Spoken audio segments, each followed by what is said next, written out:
जय हिंद दोस्तों, IAS academy 9796 में आपका स्वागत है। दोस्तों आज हम देखेंगे यूएनएससी के बारे में, इसकी स्थापना कब हुई थी और यूएनएससी में भारत की क्या भूमिका रही है अब तक, और इसमें और जानेंगे हम कि भारत को अस्थायी सदस्य क्यों नहीं बनाया गया, और ये भी जानेंगे भारत को अस्थायी सदस्य नहीं बनाया गया तब तक तो किसको किसको बनाया गया है। और सब अन्य चीज़ों को हम देखेंगे कि यूएनएससी के जो मतलब कि यूनाइटेड नेशन के जब इसका स्थापना होगा तो उस समय और किन किन मतलब कि संगठनों का स्थापना किया गया, ऐसे देखेंगे। इसमें पहले तो यही हम देखते हैं कि मामला क्यों है जो अभी सुर्खियों में इसना है। तो आपको बता दें कि संयुक्त राष्ट्र सुरक्षा परिषद है, इसमें अभी कुछ देशों को गैर अस्थायी सदस्य के रूप में नामित किया गया है, बनाया गया है। जैसे अल्जीरिया हो गया, ब्राज़ील हो गया, गैबन हो गया, और घना और संयुक्त अरब अमीरात को बनाया गया है। तो दोस्तों पहले तो हम इसको, सबसे मुख्य बात है कि हम जानें कि यूएनएससी इसका स्थापना हुआ कब था, इसके बारे में हम जानें। तो दोस्तों आपको बता दें कि यूएनएससी की स्थापना 1945 में किया गया। यूएनएससी की स्थापना 1945 में किया गया। जब यूएनएससी 1945 में इसका गठन किया गया तो उस समय इसमें लगभग 26 देश थे। धीरे धीरे बढ़ते बढ़ते इस समय प्रेजेंट टाइम में तो अब तो और सदस्य जुड़ गए हैं, जैसे कि 193 सदस्य इस समय हैं यूएनएससी में। तो और बता दें आपको कि यूएनएससी में उस समय जब 1945 में इसका गठन हुआ तो उसमें भारत आज़ाद नहीं था।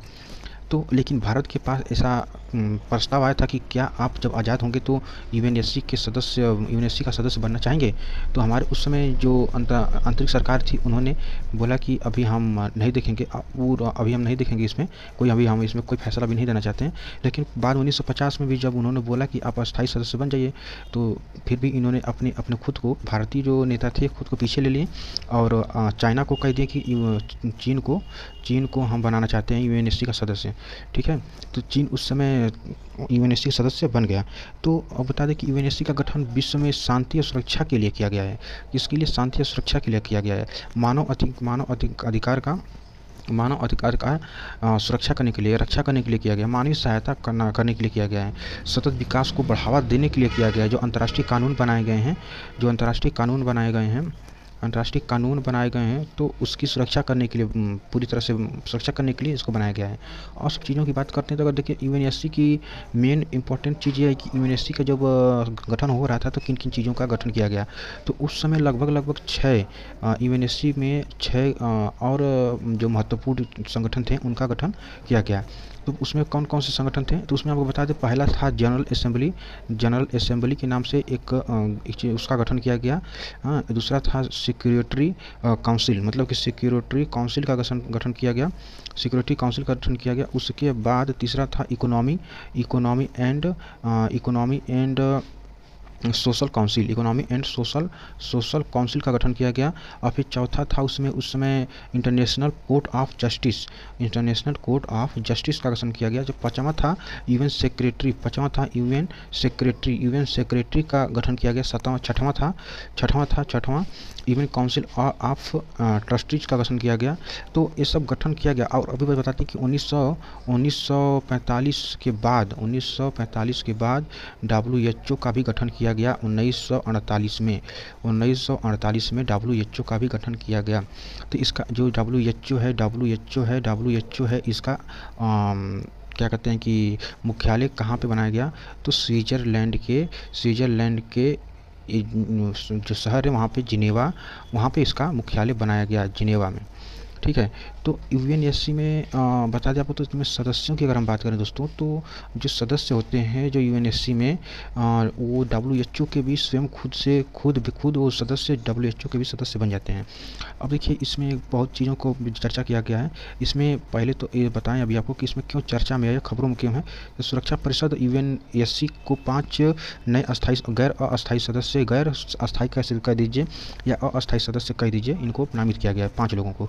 कौन है? अल्बानिया, ब्राज़ील, गैबन और घना संयुक्त अरब अमीरात को भी इसमें शामिल किया गया है। देखिए एंटोनियो नाइजर सेंट विसेंट और ग्रेनेडाइन्स ट्यूनीशिया और वियतनाम से, हालांकि इसमें से अपनी शर्तों को समाप्त कर दिया। ठीक ठीक, अल्बानिया पहली बार शामिल इसमें हुआ है, जबकि ब्राज़ील 11वीं बार इसमें शामिल हुआ है। ठीक है ना। गैबन और घाना प्रत्येक 3 बार, संयुक्त अरब अमीरात 1 बार, मतलब कि जो घाना और गैबन है ये तीसरी बार इसमें शामिल हुए हैं और संयुक्त अरब अमीरात इसमें पहली बार शामिल हुआ है। तो संयुक्त अरब अमीरात के संयुक्त और राष्ट्र में लगभग इस समय 93 देश हैं। भी हम बताएं पीछे, वीडियो को पीछे जाकर के बैक करके देख सकते हैं या सुन सकते हैं।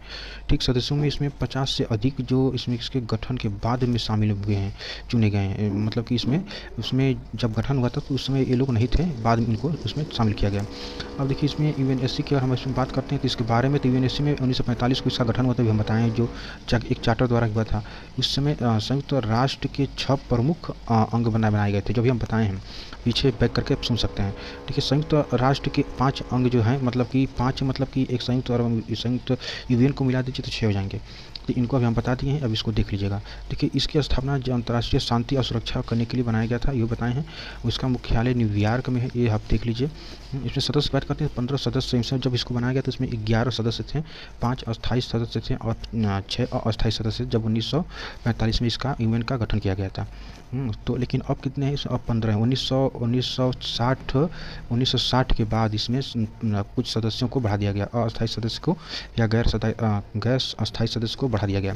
तो प्रेजेंट टाइम कितने? 15 हैं। 15 कैसे हैं? 5 अस्थायी सदस्य हैं और 10 गैर अस्थायी सदस्य हैं या अस्थायी सदस्य इसमें हैं। ठीक, ये जो 5 अस्थायी सदस्य हैं, भारत चाहता है इसमें ऐड होना, इसमें चाहता है भारत ऐड हो जाए, तो हम ऐड होंगे तो कितने लोग हो जाएंगे? 6 लोग हो जाएंगे।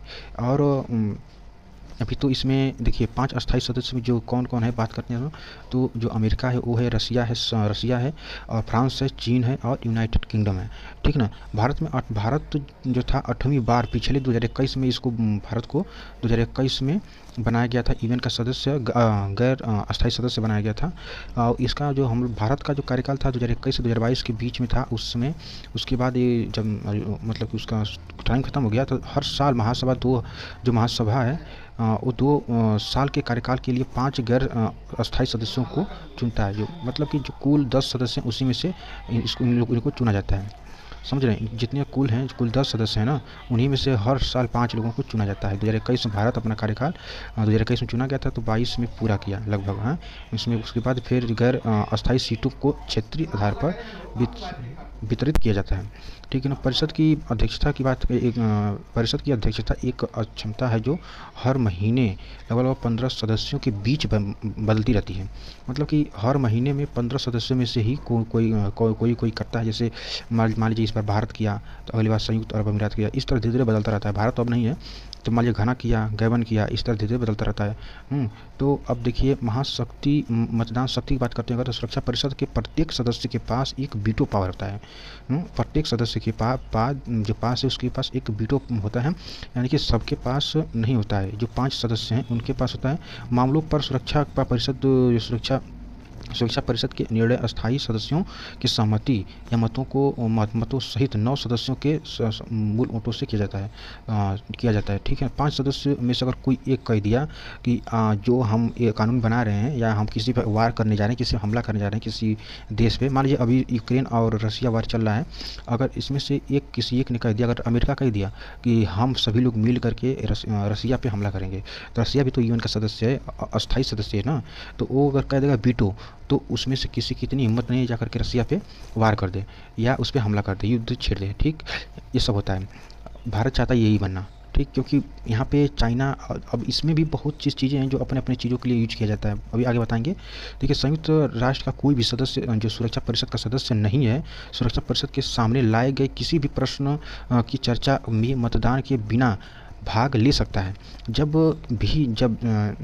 भी बाद वाले को लगता है कि उस सदस्य के हित के विशेष रूप में प्रभावित होते हैं, तो वो ऐसा कर सकता है।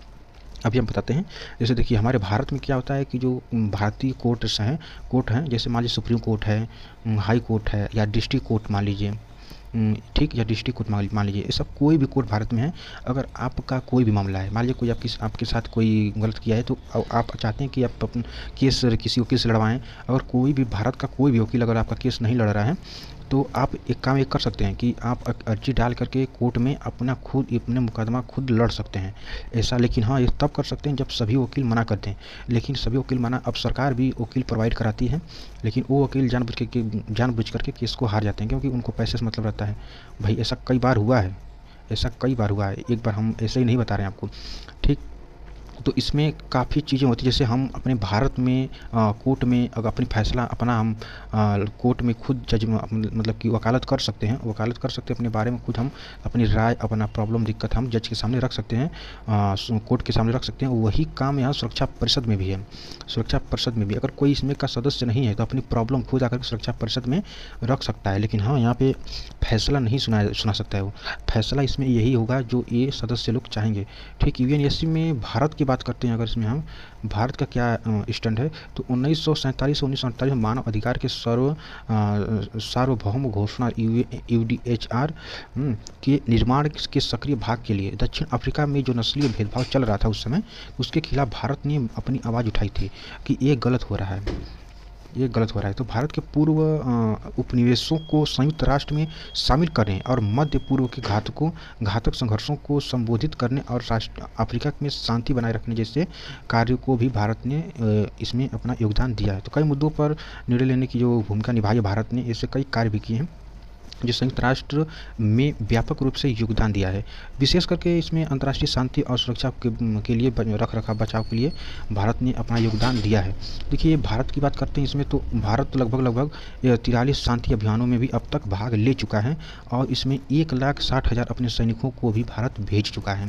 अपने सैनिकों को भारत अलग अलग देशों में किसी में शांति व्यवस्था बनाए रखने, मानव अधिकार को बनाए रखने के लिए, सतत विकास को, उसमें हर चीज़ को देखने के लिए भारत ने अपने 1,60,000 सैनिकों को और जो पुलिसकर्मी हैं हमारे स्थानीय, उनको भेज चुके हैं भारत द्वारा। लेकिन अब तक भारत को अस्थायी सदस्य नियुक्त नहीं किया गया है। अभी तक यूएन में भारत को अस्थायी सदस्य नहीं बनाया गया है, जबकि गैर अस्थायी सदस्य भारत को बनाया जा चुका है। तो गैर अस्थायी सदस्य से कोई मतलब नहीं है, क्योंकि 2 ही साल के लिए तो हमें बनाओगे आप, हमें 2 ही साल के लिए तो बनाओगे, 2 ही साल के लिए तो बनाओगे। उसके बाद हम क्या करेंगे? वही हाल होगा जो 2022 में हम जब हमारा कार्यकाल पूरा हुआ, तो उसके बाद अब देखिए 2023 में हमें नियुक्त नहीं किया गया है। तो अब नियुक्त नहीं किया गया, जबकि हम विश्व में सबसे ज़्यादा जनसंख्या वाला राष्ट्र प्रेजेंट टाइम में हो गए हैं। चाइना को पीछे छोड़ करके हम अब सबसे ज़्यादा जनसंख्या वाला राष्ट्र भी हो गए हैं। उसके बावजूद भी हमें इसमें सदस्यता प्राप्त नहीं हुई। और विश्व का सबसे बड़ा लोकतंत्र हमारे पास है, जो तब भी हम लोग को यूएन में सदस्यता नहीं मिली। तो इसमें यूएन में बदलाव का ज़रूरत है, चेंजेस की ज़रूरत है। देखिए, भारत की जनसंख्या, क्षेत्रीय आकार और सकल घरेलू उत्पाद यानी कि जीडीपी जो है भारत की अच्छी खासी है। आर्थिक क्षमता भी भारत की है। सभ्यागत मतलब विरासत भारत की अच्छी है। सांस्कृतिक व्यवस्था भी है, राजनीतिक व्यवस्था भी है। और अब राजनीतिक व्यवस्था भी, इसमें शांति माहौल चल रहा है। संयुक्त राष्ट्र की गतिविधियों के पिछले चल रहे योगदान संयुक्त राष्ट्र सुरक्षा परिषद में अस्थायी सीट के लिए भारत की मांग को पूरी तरह से तर्कसंगत बता दिया गया था। यूएन मुद्दे की बात करते हैं तो यूएन के मुद्दा क्या है, तो बैठकों के रिकॉर्ड और ग्रंथों की उपस्थिति की बात करते हैं। संयुक्त राष्ट्र सामान्य नियम यूएनएससी के विचार विमर्श में लागू नहीं होते हैं और बैठकों का कोई भी रिकॉर्ड नहीं रखा जाता है। इसके लिए अतिरिक्त चर्चा शोधन आपत्ति करने के लिए बैठकों का कोई भी पाठ इसको रिकॉर्ड नहीं करते हैं।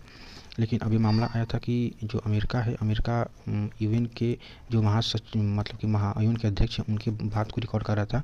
जो वहाँ का एक मतलब निवासी था, उस बात को लिख किया था। तो यूएनएससी की बात करते हैं, तो इसमें 5 सदस्यों की जो वीटो शक्तियाँ प्राप्त है, इसका युग भी बहुत काल भ्रम है। बहुत मतलब कि ये लोग अपने अपने हितों के लिए प्रयोग करते हैं। जैसे चाइना है, भारत के किसी भी जैसे पाकिस्तान का आतंकी भारत में हमला करता है, तो उसके लिए यह यूज करता है कि भारत उसको बचाता है। भारत में जो आतंकी हमला करते हैं पाकिस्तान द्वारा, उसको चाइना हमेशा बचा लेता है वीटो पावर से। और यहाँ पे देखिए, अभी जो यूक्रेन और रसिया में वार चल रहा है, इसमें भी इसमें भी रसिया अपने खिलाफ जो कार्य अन्य देशों द्वारा किया जा रहा है, इसमें वीटो पावर का यूज करके अब खुद को बचा ले रहा है। ऐसे अमेरिका करता है, यूके करता है, कई हर फ्रांस भी करता है। तो यूएनएससी में वर्तमान स्वरूप में मानव सुरक्षा और शांति के अंतर्राष्ट्रीय परिवर्तन और गतिशीलता को समझने में बाधा बन गया है। इसमें जो 5 मतलब परमानेंट जो 5 सदस्य हैं, परमानेंट 5 सदस्यों की बात करते हैं, संयुक्त राष्ट्र की सदस्यता के भीतर गहरा और ध्रुवीकरण आ गया है। इसलिए निर्णय और या तो नहीं होते हैं या तो इसको नज़रअंदाज कर दिया जाता है। यूएनएससी में 5 मतलब कि P5 परमानेंट जो 5 सदस्य हैं, भीतर बार बार होने वाले विभाजन और निर्णयों को अवरुद्ध करते हैं, उसमें वीटो पावर का यूज करके हमेशा। अभी इस पर एक एग्जाम्पल की बात करते हैं, तो एग्जाम्पल अभी हम दिए हैं कि जो पाकिस्तान द्वारा भारत में आतंकी जाल हमला किया जाता है, तो उसमें वीटो पावर लगा करके चाइना द्वारा उन आतंकियों को बचा लिया जाता है। ओसामा बिन लादेन हो गया, ऐसे ओसामा बिन लादेन छोड़िए, अभी ये सब हैं, उसको तो अमेरिका देखा था। कई ऐसे हैं जो भारत को चाइना ने बचाया है।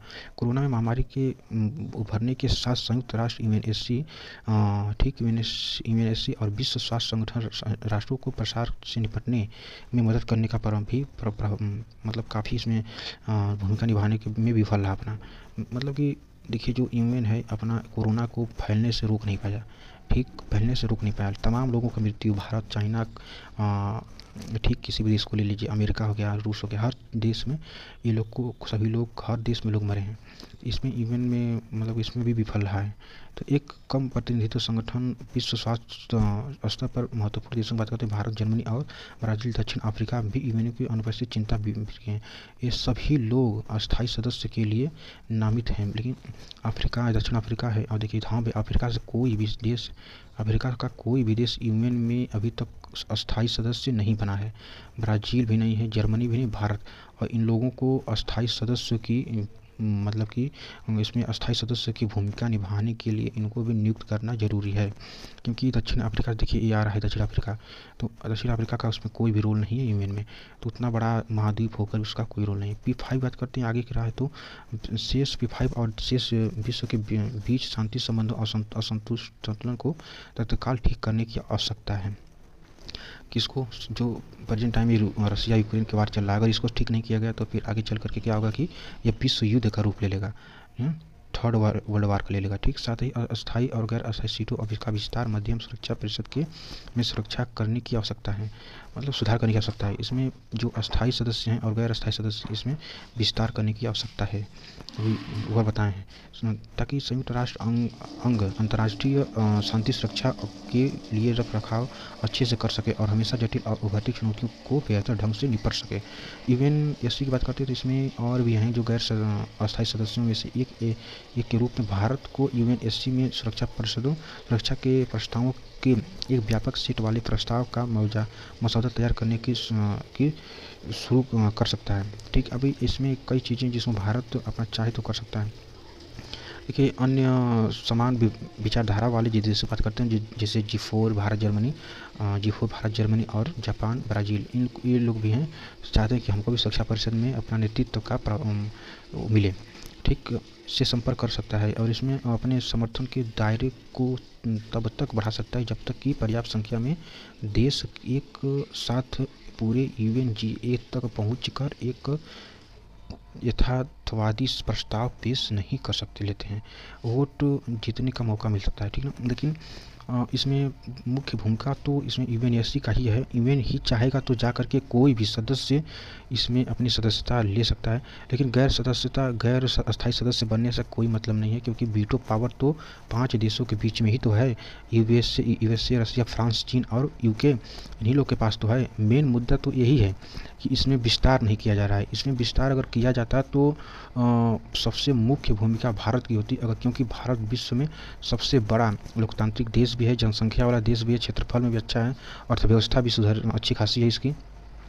भारत हर देशों में जाकर के अपना योगदान भी देता है। अभी देखिए अफगानिस्तान में गेहूँ, चावल और सैनिटाइजर जैसे चीज़ों को दवा भेजा है अफ़गानिस्तान में। लोग अभी कोरोना के टाइम मर रहे थे। पड़ोसी देश है जैसे देखिए अभी बांग्लादेश को कई सुविधाएं उनको पेश की दिया है और नेपाल को भी दिया है। तो अब ये सब चीज़ों को अगर नहीं देखेंगे, अभी तो एक कम है। जो अभी अफ्रीका है, अफ्रीका महाद्वीप है, अफ्रीका महाद्वीप में ऐसे कई देश हैं जिसको भारत द्वारा दवा से लेकर के हर एक चीज़ से क्या कहते हैं कि ये मतलब दवा ववा हर एक चीज़ भारत द्वारा उसमें फ्री में इनको दिया गया है। क्योंकि मानवता का जो रख रखाव करने वाले बस ये 5 सदस्य थोड़ी ना है भाई, यूएन के 5 ही सदस्य नहीं ना है, मानवता का रख रखाव करने वाले अन्य देश भी हैं। जैसे भारत तो अपना हर भूमिका निभाता है। बताइए जो अभी कोरोना के समय में टीकाकरण हुआ है फ्री में, विश्व में लगभग हर जो देश कमज़ोर थे उनको भारत फ्री में दिया है। सैनिटाइजर, मास्क, इंजेक्शन, ये सब चीज़ों को, कोरोना वैक्सीन, इन सब चीज़ों को फ्री में भारत दिया है। तो इस सब का हिसाब नहीं रखा जाएगा तो किन चीज़ का हिसाब रखा जाएगा? यूक्रेन और रसिया वार का? ये सब तो गलत बात है। चलिए कोई बात नहीं है, आपका क्या राय है कमेंट में ज़रूर बताइए कि इसमें यूएन को किस तरह से काम करना चाहिए। क्या भारत को अस्थायी सदस्यता की संज्ञा देनी चाहिए या अभी और लेट करनी चाहिए? अपनी कमेंट करके इस कमेंट में अपना मत जरूर दें। थैंक यू यूट्यूब देखने के लिए। चैनल प्लीज़ सब्सक्राइब करिए चैनल को और उसके बाद फिर बेल आइकन दबा लीजिएगा। जय हिंद, जय भारत।